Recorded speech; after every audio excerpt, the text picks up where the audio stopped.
يا أيها الذين آمنوا اتقوا الله وقولوا قولا سديدا يصلح لكم أعمالكم ويغفر لكم ذنوبكم ومن يطع الله ورسوله فقد فاز فوزا عظيما أما بعد فإن خير الحديث كتاب الله وخير الهدي هدي محمد صلى الله عليه وسلم وشر الأمور محدثاتها وكل محدثة بدعة وكل بدعة ضلالة وكل ضلالة في النار أعوذ بالله من الشيطان الرجيم قد أفلح من تزكى وذكر اسم ربه فصلى وقال الله تعالى في آية أخرى قد أفلح من زكاها وقد خاب من دساها সম্মানিত জামে মসজিদের জামিয়াতুল ইমামুল আলবানী জামে মসজিদের মুসাল্লিগণ, আল্লাহ রাব্বুল আলামিনের প্রশংসা এবং প্রিয় নবী মুহাম্মদুর রাসূলুল্লাহ সাল্লাল্লাহু আলাইহি সাল্লামের প্রতি সালাত ও সালামের পর আজকের এই জুমার খুতবায় যে বিষয়টি আপনাদের সামনে তুলে ধরব তা হচ্ছে তাজকিয়াতুন নুফুস বা তাহারাতুল কুলুব, আত্মার পরিশুদ্ধি বা অন্তরের স্বচ্ছতা। আত্মার পরিশুদ্ধি অত্যন্ত গুরুত্বপূর্ণ বিষয় ইসলামে। যার যত বেশি আত্মা পাক পবিত্র থাকবে তার ঈমান, আকিদা, আমল, আখলাক তত সুন্দর, তত মজবুত হবে। আর যার যত বেশি দুর্বলতা থাকবে এই অন্তরের পবিত্রতায় বা আত্মার পবিত্রতায়, তার মধ্যে তত বেশি চারিদিক থেকে পাপ এবং পাপীদের, জিন শয়তান, মানুষ শয়তানের আক্রমণ হতে থাকবে এবং তার মধ্যে প্রতিরোধের ক্ষমতা থাকবে না। এই জন্য বিষয়টি অত্যন্ত গুরুত্বপূর্ণ। বিশেষ করে আমাদের আহলে হাদিস সমাজে এই বিষয়টি নিয়ে আলোচনা করা এবং তার প্রতি মানুষকে উৎসাহিত করা এবং সেই দিকে মানুষকে সচেতন করা, সে অনুযায়ী মানুষকে জীবন গড়ার চেষ্টা করা, এই বিষয়টি অত্যন্ত বেশি প্রয়োজন রয়েছে। আল্লাহ রাব্বুল আলামিন তাজকিয়াতুন নফস, আত্মার পরিশুদ্ধির কথা কোরআনে কারিমে বিভিন্নভাবে বর্ণনা করেছেন। কখনো সেটি তাজকিয়াতুন নফসের শব্দ দিয়ে, কখনো তাহারাতুল কুলুবের শব্দ দিয়ে। এই জন্য প্রথমে আমি বলেছি যে এই দুটো বিষয় হচ্ছে একই রকম প্রতিশব্দ, যদিও নাম বা ভাষা হচ্ছে ভিন্ন, কিন্তু ক্ষেত্র হচ্ছে এক। আল্লাহ রাব্বুল আলামিন যে আয়াতগুলিতে আত্মার পরিশুদ্ধির কথা বর্ণনা করেছেন তার দুটো আয়াত আম্মা পারাতি রয়েছে, অধিকাংশ মুসলিম ভাইদের মুখস্থ রয়েছে, অনেকের তরজমা তফসির জানা রয়েছে, কিন্তু আমলের ক্ষেত্রে সবচেয়ে বেশি আমাদের ত্রুটি। অনেকে বাহ্যিক আমরা ভালো মানুষ দেখি, কিন্তু এই আত্মার পরিশুদ্ধিতে শোচনীয়তা, কমজোরি থাকার কারণে দেখা যাচ্ছে যে বিভিন্ন দিক থেকে পাপে জড়িয়ে যাচ্ছে। ইচ্ছাকৃতভাবে পাপে জড়িয়ে যাচ্ছে অথবা অনিচ্ছাকৃতভাবে পাপে জড়িয়ে যাচ্ছে। রব্বুল আলামিন ইরশাদ করছেন তাজকিয়াতুন নফস বিষয়টি অত্যন্ত ব্যাপক, আম বিষয়। বিশেষ করে আমি এই জুমার খুতবার অল্প সময়ে এর স্তরগুলি সম্পর্কে বর্ণনা করব। এর তিনটি স্তর রয়েছে, এই নিয়ে আলোচনা করব। এর মাধ্যমে আমরা নিজেদের আত্মার পরিশুদ্ধির ময়দানটি সম্পর্কে অবগত হব এবং আমল করার চেষ্টা করব। রব্বুল আলামিন যেন আমাদেরকে তৌফিক দান করেন। আল্লাহ রাব্বুল আলামিন ইরশাদ করছেন কাদ আফলাহা মান যাক্কাহা। ওই ব্যক্তি সার্বিক দিক থেকে সফল। মাদ্রাসার ছাত্র আমাদের সামনে অধিকাংশ, এবং মাদ্রাসার ছাত্রীরা রয়েছেন, শিক্ষক শিক্ষিকারা রয়েছেন, তারা বিষয়টি ভালো করে বুঝছেন। ফালাহ কাকে বলা হয়? আজানে একামতে হাইয়া আলাল ফালাহ বলা হচ্ছে। কাদ আফলাহাল মুমিনুন। আফলাহ শব্দটি কোরআনে কারিমে অত্যন্ত ব্যাপক সফলতার ক্ষেত্রে বর্ণনা করা হয়েছে। দিন দুনিয়ার সার্বিক সফলতা এবং সকল স্তরের সফলতাকে সামিল, যাতে রয়েছে সার্বিক কল্যাণ দুনিয়া এবং আখিরাতের। রব্বুল আলামিন ইরশাদ করছেন, কাদ আফলাহা মান যাক্কাহা। যেই ব্যক্তি নিজের নফসকে, নিজের আত্মাকে পরিশুদ্ধ করবে, পাক পবিত্র করবে, সেই ব্যক্তি হচ্ছে সার্বিক দিক থেকে সফল, কামিয়াব। আপনি যদি কামিয়াব হতে চান, আপনি একজন ছাত্র হিসাবে, একজন শিক্ষক হিসাবে, একজন ব্যবসায়ী হিসাবে, একজন পরিবারের আপনি প্রধান হিসাবে, একজন সমাজপতি হিসাবে, যে কোনো স্তরের মানুষ হন না কেন, যদি জীবনে সফল হতে চান, তাহলে এই পথ অবলম্বন করতে হবে। আল্লাহ রাব্বুল আলামিন স্বয়ং শিখিয়ে দিয়েছেন আসমানি সিলেবাসে, মান যাক্কাহা। যেই ব্যক্তি আত্মাকে পরিশুদ্ধ করবে, সে হচ্ছে সফল।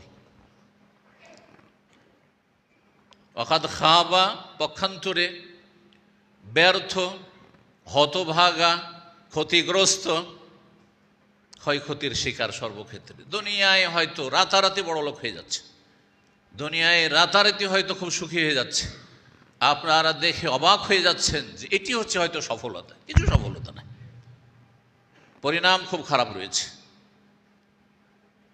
ওয়াকাদ খাবা, ব্যর্থ, ক্ষতিগ্রস্ত ওই সব লোকেরা, মান দাস্সাহা, যারা আত্মাকে কলুষিত করলেন, আত্মাকে পাপাচার দিয়ে বিভিন্ন পাপে জড়িয়ে গিয়ে, আকীদার ক্ষেত্রে ত্রুটি, ইবাদত বন্দেগীর ক্ষেত্রে ত্রুটি, আখলাক চরিত্র আদান প্রদান মামলাতের ক্ষেত্রে ত্রুটি, যার ফলে নিজের নফসকে, নিজের রূহকে কলুষিত করে ফেলেছে। পাপের কুপ্রভাব রয়েছে, আপনাদের জানা রয়েছে। মানুষের জীবনে যত বেশি পাপ বাড়বে, তত বেশি তার কুপ্রভাব রয়েছে দুনিয়ায় আখেরাতে। আর এই ছাত্র জীবনে ইলমের ময়দানে যারা শরঈ ইলম হাসিল করছেন অথবা দিচ্ছেন, সেই ক্ষেত্রে মনে রাখবেন, রব্বুল আলামিন ওদেরকে, ওদের ইলমে কখনো বরকত দেবেন না যাদের ইলমে জীবনে আত্মার পরিশুদ্ধি নেই। ওয়াত্তাকুল্লাহ ওয়া ইউআল্লিমুকুমুল্লাহ। জি, ইন তাত্তাকুল্লাহ ইয়াজআল লাকুম ফুরকানা। যদি তোমার মধ্যে আল্লাহ ভীতি আসে, যদি তোমরা আল্লাহর ভয়ে পাপ থেকে, পাপাচার থেকে বাঁচার মতো মন মানসিকতা রাখো, তাহলে হক বাতিলের মাঝে পার্থক্যের আল্লাহ তৌফিক দান করবেন, এবং তোমাদেরকে আল্লাহ উপকারী জ্ঞান দান করবেন। যেন শুধু ইলম চাইতে বলা হয় না, আল্লাহুম্মা ইন্নী আসআলুকা ইলমান নাফিআ।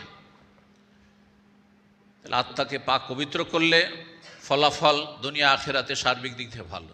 যদি আপনি সেটাকে পাপ দিয়ে কলুষিত করেন, পাপের জীবন দিয়ে আপনি তাকে কালো করে ফেলেন, তাহলে আপনার পরিণাম খারাপ হয়েছে। রব্বুল আলামিন অন্য আয়াতে ইরশাদ করছেন, কাদ আফলাহা মান তাযাক্কা। যারা আত্মাকে পরিশুদ্ধ করবে তারা হচ্ছে সফল। ওয়া যাকারা ইসমা রাব্বিহি, এবং আত্মার পরিশুদ্ধির কোর্স হচ্ছে যে রবের জিকির আজকারে মশগুল থাকবে। প্রথম ফরজ জিকির আজকার, তারপরে নওয়াফেল জিকির আজকার। আজকাল অনেকে নফল জিকির আজকার করছেন, কিন্তু ফরজ জিকির থেকে গাফিল রয়েছেন। জিকির মানে স্মরণ রাখা, জিকির মানে আলোচনা করা, জিকির মানে জিকিরের ব্যাপক অর্থ রয়েছে। সুতরাং সকল অর্থগুলিকে সামনে রেখে আল্লাহকে সবসময় যদি কেউ অন্তরে স্মরণ রাখে, একা থাকুক আর জনসমাজে থাকুক, মানুষের সামনে থাক, কেউ দেখছে, কেউ শুনছে, অথবা নির্জনে রয়েছে, আল্লাহ ছাড়া কেউ তাকে দেখে না, কেউ জানে না, কেউ তার কথা শুনে না, সর্ব অবস্থায় একই অবস্থা থাকবে তার। এই নয় যে নির্জনে পাপে ডুবে যাচ্ছে। এই ফিতনার যুগে, স্মার্টফোন আর ইন্টারনেটের ফিতনার যুগে অধিকাংশ মানুষ নির্জনতার পাপে ডুবে যাচ্ছে, যার ফলে আত্মাকে কলুষিত করছে আর নিজের জীবন থেকে বরকতকে নষ্ট করে দিচ্ছে। সম্মানিত মসজিদের মুসল্লিগণ, আল্লাহ রাব্বুল আলামিন যে আত্মার পরিশুদ্ধির কথা বলেছেন কোরআনে কারিমে, সেগুলো যদি এক একটি করে বর্ণনা করা হয় তাহলে সময় অনেক লেগে যাবে। আল্লাহ বলছেন যালিকা আযকা লাকুম, কোনো বিশেষ আমলের ক্ষেত্রে এটি তোমাদের আত্মার পরিশুদ্ধির ক্ষেত্রে অধিক উপকারী হবে, এতে তোমাদের আত্মার পরিশুদ্ধি অনেক বেশি হবে। তাহলে এই বিষয়গুলি কোরআনে কারিমে যে রয়েছে, এই হেদায়াতগুলিকে আমাদেরকে পড়ে জেনে, যারা পড়ার ক্ষমতা রেখে পড়ে, যারা শোনার ক্ষমতা রেখে শোনে, তারপরে আমল করতে হবে। আল্লাহ রাব্বুল যেন আমাদের সকলকে তৌফিক দান করেন। আত্মার পরিশুদ্ধির ক্ষেত্রে উলামায়ে কেরামগণ বলেছেন যে তার 3টি স্তর রয়েছে। সংক্ষেপে 3টি স্তর বর্ণনা করি, যাতে করে এই স্তরগুলি আমাদের জীবনে আছে কিনা, আর কতটা আছে, আর কতটা ঘাটতি আছে, যেটা পূরণ করার জন্য আমাদেরকে সর্বাত্মক চেষ্টা করতে হবে।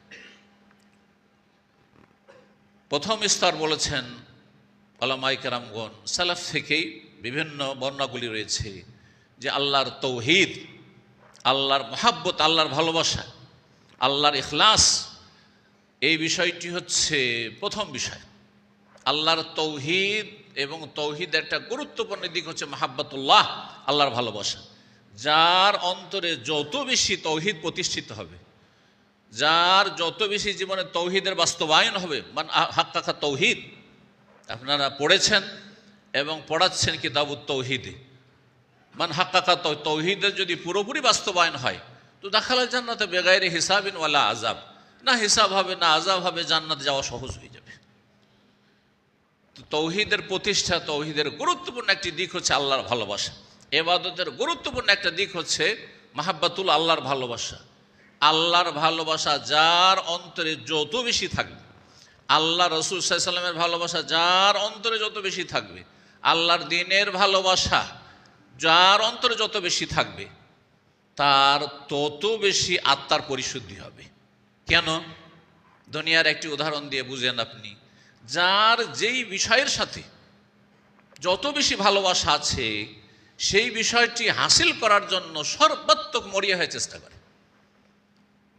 কেউ নারী ভালোবাসে, নারী আসক্তিতে, তো সেটা হাসিলের জন্য সে জীবনকে কোরবানি করে দেয়।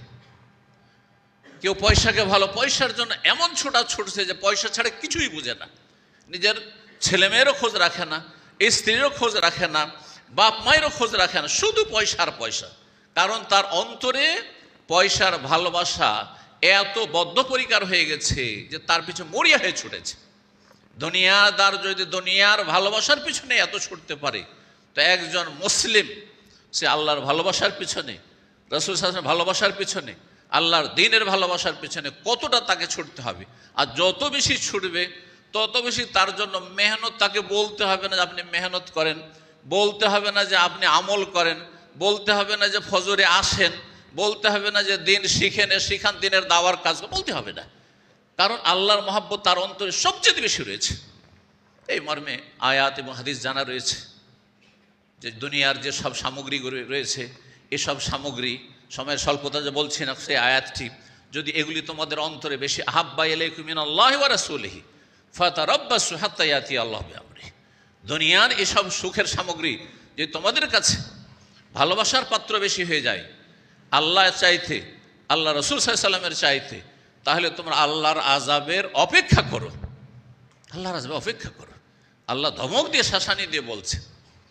রাসূলুল্লাহ সাল্লাল্লাহু আলাইহি ওয়াসাল্লামের হাদিস আপনার জানা রয়েছে, লা ইউমিনু আহাদুকুম হাত্তা আকুনা আহাব্বা ইলাইহি মিন ওয়ালিদিহি ওয়া ওয়ালাদিহি ওয়ান নাসি আজমাইন।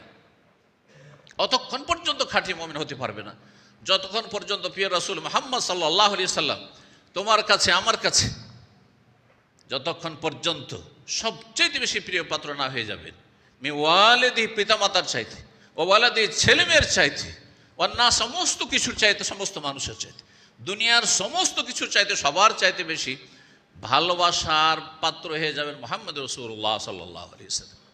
নবী সাল্লাল্লাহু আলাইহি ওয়াসাল্লামের হাদিস আর একটি স্মরণ করিয়ে দিই, আর সবগুলি সহিহ হাদিস।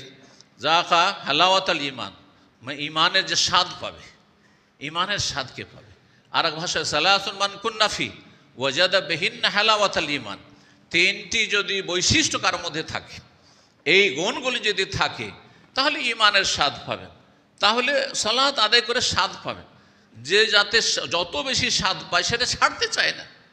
আজকাল নামাজ পড়ছেন আপনি তাখাল্লুসের জন্য, তাড়াতাড়ি কখন নামাজ শেষ হবে।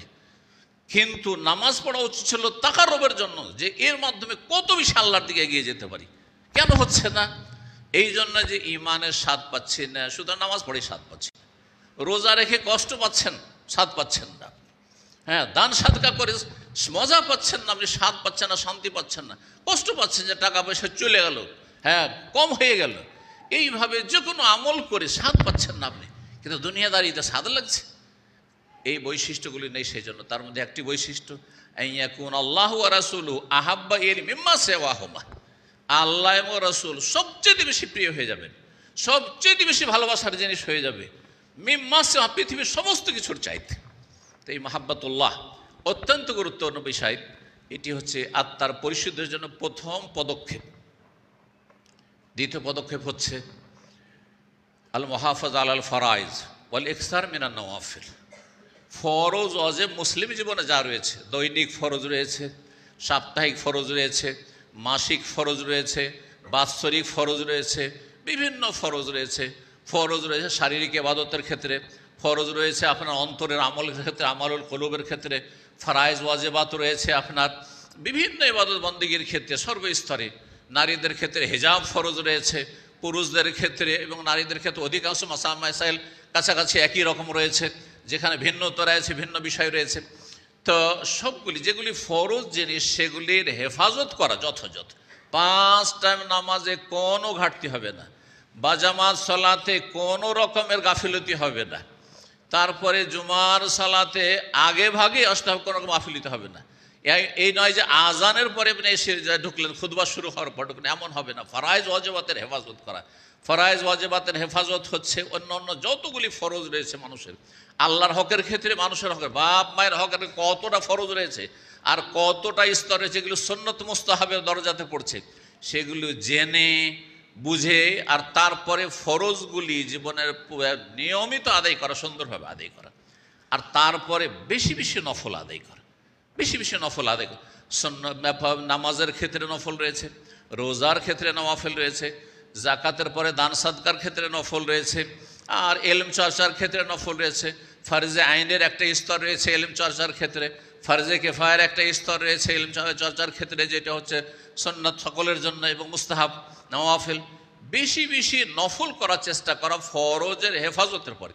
যেই ব্যক্তি 5 ওয়াক্ত নামাজের সুন্দরভাবে হেফাজত করছে, সেই ব্যক্তি তাহাজ্জুদের কথা চিন্তা করবেন, সেই ব্যক্তি সালাতুল জোহর করার চিন্তা করবেন, সেই ব্যক্তি ইশরাকের কথা চিন্তা করবেন, সেই ব্যক্তি অন্য অন্য যে আজকার রয়েছে সেগুলি আজকারের কথা চিন্তা করবেন। আপনি এইভাবে বেশি বেশি নফল করার চেষ্টা করেন, এর মাধ্যমে মানুষের আত্মার পরিশুদ্ধি হয়ে থাকে, আত্মার পরিশুদ্ধি হয়ে থাকে।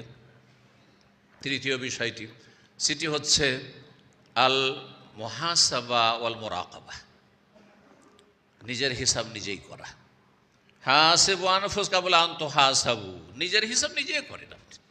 আপনি কোনখানে আছেন, এই অবস্থায় যদি মালাকুল মত, মতের পরোয়ানা নিয়ে চলে আসে, তো আপনাকে রহমতের ফেরেশতা নিয়ে যাবে, ইল্লিনে নিয়ে যাবে, জান্নাতে যেতে পারবেন নাকি জাহান্নামে চলে যেতে হবে। যে কোনো অবস্থায় চিন্তা করে, একজন মানুষ ফজর পড়লো না, আর সেই সময় তার মরণ চলে আসলো, সূর্য উঠিয়ে দিল, ওই সময় যদি তার মত হয়, অথবা এক সময় নির্জনে পাপ দেখছিল, পাপ শুনছিল, সেই সময় তার মরণ হয়ে গেল, তা আপনি চিন্তা করুন যে এই ব্যক্তি কি জান্নাতে যেতে পারবে? এই ব্যক্তি কি আল্লাহর রহমত পাবে? রহমতের ফেরেশতা নিয়ে যাবে না আযাবের ফেরেশতা সিজ্জিনে নিয়ে যাবে? নিজের হিসাব নিজেই করা। আমি যেখানে আছি, আজকের দিনের হিসাব করেন আপনি, আজকের দিনে কতটা আপনি নেকি করলেন আপনি, আর গোনাহ কতটা করেছেন। গোনাহ করেছেন তো আপনার, বা গোনাহ হয়েছে কতটা পরিমাণ হয়েছে, এবং কাবিরা গুনাহ কি হয়েছে, অনেকে হিসাবই করেন না, গুনাহকে গুনাহই মনে করেন না। কারণ গুনাহ করে করে এমন বদঅভ্যাস হয়ে গেছে, গুনাহই লাগে না। যেমন ময়লা আবর্জনার জায়গায়, হ্যাঁ নোংরা জায়গায় যারা বসবাস করে তাদের আর গন্ধ লাগে না, তাদের তখন হ্যাঁ নোংরা বস্তুর গন্ধ লাগে না। কিন্তু নতুন মানুষ, হ্যাঁ যার মেজাজ ফ্রেশ হয়ে আছে, যে পরিষ্কার পরিচ্ছন্ন জায়গায় থাকায় অভ্যস্ত, সে সামান্য একটু গন্ধ পেলে তাকে গন্ধ লাগে। এইরকম এই জন্য হাদিসে রাসূলুল্লাহ সাল্লাল্লাহু আলাইহি সাল্লামের রয়েছে যে যেই ব্যক্তি গুনাহ করে, তো গুনাহ ওই নাকের ডগায় মাছি বসার মতো, মাছিতে ডিস্টার্ব করছে, তাড়িয়ে দিল বারবার করে, কোনো কিছুই লাগে না তাকে, ওই রকম গুনাহ করতে অভ্যাস হয়ে গেছে, কোনো ব্যাপার না।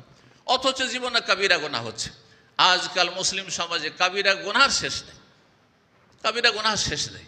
আপনার এই হিসাব নিকাশের ক্ষেত্রে, মহাসব নিজের হিসাব নিকাশের ক্ষেত্রে আপনাকে চিন্তা করতে হবে যে আপনাকে হাসর মাঠে যে জিজ্ঞাসা করা হবে 4-5টি সওয়াল, তার মধ্যে গুরুত্বপূর্ণ সওয়াল রয়েছে, এমন একটি সওয়াল রয়েছে, এমন একটি বিষয় রয়েছে যে 2 দিক থেকে জিজ্ঞাসা করা হবে। মিন আইনা ইকতাসাবাহু ওয়া ফিমা আনফাকাহু, আপনার টাকাটা পকেটে ঢুকেছে কোন রাস্তা দিয়ে, আর পকেট থেকে যখন বেরিয়ে গেছে খরচ করেছেন কোথায় আপনি খরচ করেছেন। চিন্তা করুন তো, এলিম সম্পর্কে একটি সওয়াল। আপনি যা কিছু সারা জীবন শিখেছেন, আমি যা কিছু সারা জীবন শিখেছি, মাজা আমেলাফি, এই এলিম শিখে কতটা আমল করেছে। কিন্তু ওয়ান মালেহি, পয়সা সম্পর্কে, আপনার জমি জায়গা সম্পর্কে, আপনার ধন সম্পদ সম্পর্কে, আপনার রোজগার সম্পর্কে, মিন আইনা ইকতাসাবাহু ওয়া ফিমা আনফাকা, কোথা থেকে ইনকাম আর কোথায় খরচ করতে, হিসাব দেওয়ার জন্য মুহাসাবা আগে থেকে প্রস্তুত থাকে যে আপনি হিসাব দিতে পারবেন না। এইভাবে মোরাকাবা আর একটি বিষয় রয়েছে, সুফিদের মোরাকাবা নয়, হ্যাঁ কোরআন সুন্নাহর মোরাকাবা হচ্ছে যে আপনি ইহসানের যে মারাতবা দুটো স্তর রয়েছে সেটা আপনি খেয়াল রাখবেন। ইহসানের স্তরগুলি আনতা আবুদুল্লাহ কান্নাকা তারাহ ফাইন লাম তাকুন তারাহু ফাইন্নাহু ইয়ারাক, এই হচ্ছে মোরাকাবা। আল্লাহকে যেন দেখছি, এই নয় যে নামাজের সময় শুধু আল্লাহকে দেখছি, রোজা রমজানে শুধু আল্লাহকে দেখছি, তাহাজ্জুদ পড়ার সময় শুধু জানো আল্লাহকে দেখছি, না, এটা উদ্দেশ্য নয়। মুসলিম জীবনটাই হচ্ছে পুরো ইবাদতের জীবন। সুতরাং আপনি ঘরে থাকেন, বাইরে থাকেন, মাঠে থাকেন, ঘাটে থাকেন, কাজে থাকেন, বিবির কাছে থাকেন, নির্জনে থাকেন, মানুষের সামনে থাকেন, ভালো মজলিসে থাকেন, আর আপনি হাটে বাজারে থাকেন, সব জায়গায় কান্নাকা তারা, যেন আল্লাহকে দেখতে পাচ্ছেন আপনি। সুতরাং সেখানে না হারাম করবেন, না হারাম দেখবেন, না হারাম শুনবেন, না হারাম খাবেন, না কারো বেঈমানি করবেন, না কাউকে ধোঁকা দেবেন। যতগুলি পাপের দিক রয়েছে আল্লাহ তো দেখছেন না, আল্লাহকে তো দেখছি, এটা যদি না হয় ফাইন লাম তাকুন তারাহু ফাইন্নাহু ইয়ারাক, আল্লাহ তো দেখছেন, কমপক্ষে এতটা থাকতে হবে। এই যে মোরাকাবা, যে 2 দিকে মোরাকাবা হচ্ছে, ক্যামেরা লাগানো আছে, কত সতর্ক সাবধান চলছেন সেই জায়গাগুলিতে। আমরা যে সব অফিসে কাজ করি, যেখানে যেখানে ক্যামেরা লাগানো আছে সেখানে সেখানকার মতো চিন্তা করুন তো দেখি, যেখানে ক্যামেরা নেই সেখানে একটু ফ্রি হয়ে হয়তো আপনি উঠা বসা করছেন, চলাফেরা করছেন, তাহলে চিন্তা করুন আপনি আল্লাহ রাব্বুল আলামিনের ক্যামেরা, কতগুলি ক্যামেরা লাগা আছে। স্বয়ং আল্লাহ আলাম ইয়া আলাম বিআন্নাল্লাহ ইয়ারা, তুমি কি জানো না? হ্যাঁ, মানুষ কি জানে না যে আল্লাহ তো দেখছেন সবসময়। আর তারপরে কিরামান কাতিবিন ইয়ালামুনা মা তাফআলুন, এখানে ক্যামেরা লাগানো আছে, দূরে ক্যামেরা নেই, প্রত্যেক মানুষের সাথে ক্যামেরা লাগানো আছে। চিন্তা করুন তো দেখি, সব কিছু রেকর্ড হচ্ছে। এই হচ্ছে মুহাসাবা, মোরাকাবা। কোরআন এবং হাদিসে যথেষ্ট দলিল রয়েছে। বারাকাল্লাহু লানা ফিল কোরআনিল আযীম ওয়া নাফা'না ওয়া ইয়্যাকুম বিল আয়াতি ওয়া যিকরিল হাকীম। সুবহানা রাব্বিকা রাব্বিল ইজ্জাতি আম্মা ইয়াসিফুন ওয়া সালামুন আলাল মুরসালিন ওয়াল হামদুলিল্লাহি রাব্বিল আলামিন।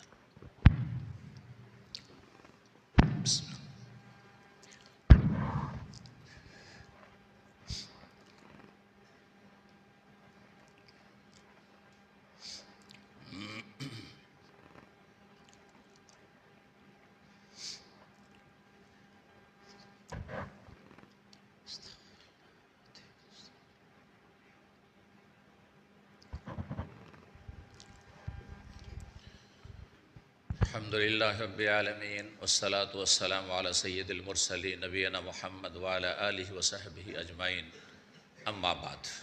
সম্মানিত মসজিদে মুসল্লিগণ, যে কথাগুলি বললাম আবার সংক্ষেপে আপনাদেরকে স্মরণ করিয়ে দিই যে আমাদের আত্মাকে যদি পাক পবিত্র করতে হয়, পাপাচার থেকে মুক্ত করতে হয়, পাপের জীবন থেকে মুক্ত করতে হয়, তাহলে আমাদেরকে আল্লাহ রাব্বুল আলামিনের ভালোবাসা, দ্বীনের ভালোবাসা এবং রাসূল সাল্লাল্লাহু আলাইহি ওয়াসাল্লামের ভালোবাসা, আমাদেরকে ভালোবাসা দেখতে হবে যে আমাদের ভালোবাসাতে কতটা ঘাটতি আছে। যে ঘাটতিগুলো আছে পূরণ করার চেষ্টা করতে হবে। দুনিয়ার ভালোবাসা কেন প্রাধান্য পেয়ে যাচ্ছে, দুনিয়ার আসক্তি কেন আমাদের জীবনে প্রাধান্য পেয়ে যাচ্ছে? আমাদের পাপের কারণে। যত মানুষের জীবনে পাপ বাড়বে তত বেশি পাপকে ডেকে নিয়ে আসবে, ওলামায়ে কেরামগণ বলেছেন। আর নেকি, এক নেকি আর এক নেকির দিকে ডেকে নিয়ে যাবে। সুতরাং আপনি যত বেশি নেক পথে চলবেন, যত ভালো হওয়ার চেষ্টা করবেন, ভালোর দিকে টেনে নিয়ে যাবে। আর মন্দর দিকে টেনে নিয়ে যাবে। এই বিষয়টি যেন আমাদের সবসময় স্মরণ থাকে। আর দ্বিতীয় যে বিষয়টি বললাম সেটা ফরজ ওয়াজিবে যেন গাফিলতি না থাকে। এমনটা না হয় যে মাদ্রাসার পরিবেশে অনেক ছেলেরা আছেন, হয়তো তার গ্রামের পরিবেশ, তার বাড়ির পরিবেশ ভালো না, অনুকূলে নয়, সুতরাং এখানে মুসলিম পরিবেশে বা ইসলামিক পরিবেশে, মসজিদের বা মাদ্রাসার পরিবেশে বেশ ভালো মানুষ, কিন্তু মাদ্রাসা থেকে ছুটি হইলেই সেখানে গিয়ে তখন ওখানকার মতো হয়ে গেলেন। এখানে ত্রুটি রয়েছে আপনার এই আত্মার পরিশুদ্ধির ক্ষেত্রে, যে স্তরগুলি রয়েছে সেই ক্ষেত্রে, যে আপনাকে যেমন রব্বুল আলামিন দেখছেন এই মাদ্রাসার গণ্ডিতে, মাদ্রাসা চত্বরে, ঠিক তেমনি আপনাকে হাটে বাজারেও দেখছেন, মাদ্রাসার বাইরেও দেখছেন, শহর বাজারে ঘুরছেন তখনও আল্লাহ দেখছেন, এবং যখন বাড়িতে থাকেন তখনও আল্লাহ দেখছেন।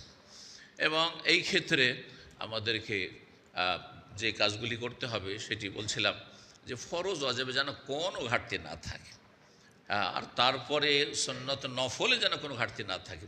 আর একটি অত্যন্ত গুরুত্বপূর্ণ বিষয়, যে যেমন ইতিবাচক ইবাদত বন্দেগীতে আমাদেরকে এগিয়ে যাবে, তেমনই নেতিবাচক অর্থাৎ গুনাহমুক্ত জীবনযাপনের চেষ্টা করতে হবে।